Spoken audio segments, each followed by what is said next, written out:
عرض سلام، امیدوارم روز خیلی خوبی رو شروع کرده باشید. مسئله از کنکور کارشناسی ارشد ریاضی عمومی 2 انتخاب کردم. حلش رو با هم ببینیم. اول مسئله رو با هم بخونیم.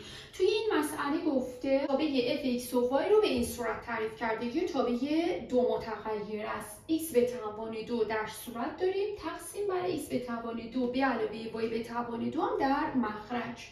میگه حد این تابع در نقطه 0 و 0 بگید برابر با چی میشه. توابع چند متغیره مثل تابع یک متغیره نیست که شما حد چپ و راست رو تعریف کنید. ولی زمانی که شما توی صفحه هستید یه تابع دو متغیره رو دارید و یه نقطه x و y میگه حد رو در این نقطه به دست بیارید، زمانی حد وجود داره که شما از هر مسیر انتخاب میکنید و به این نقطتون نزدیک میشید، جواب حد شما باید یک عدد باشه.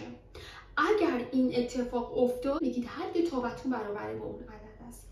اما اگر شما دو تا مسیر مختلف در نظر گرفتید، حدتون برابر با هم نشد، میگید حد وجود نداره. من یه مسیری رو در نظر میگیرم y برابر با mx. حد رو روی این مسیر در نظر میگیرم در نقطه 0 ببینم حاصل اون برابر با چی میشه. یعنی من میام توی این تابعی که دارم به جای xش x قرار میدم اما به جای y mx رو قرار میدم.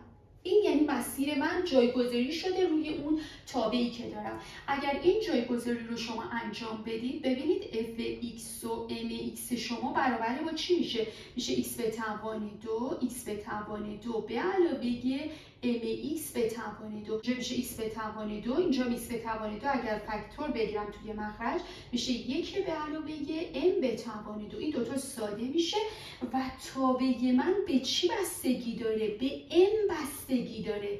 این یعنی چی؟ یعنی اگر مسیر شما مثلا y برابر با x باشه، حاصل حد شما در نقطه 0 میشه 1 تقسیم بر 1 به علاوه 1، یعنی 1/2. اگر مسیر شما y برابر با 2x باشه، اینجا یه تابع برابر. و این یعنی چی؟ یعنی تابع شما روی مسیرهای مختلف حدهای مختلف داره. پس این تابع در این نقطه حد نداره.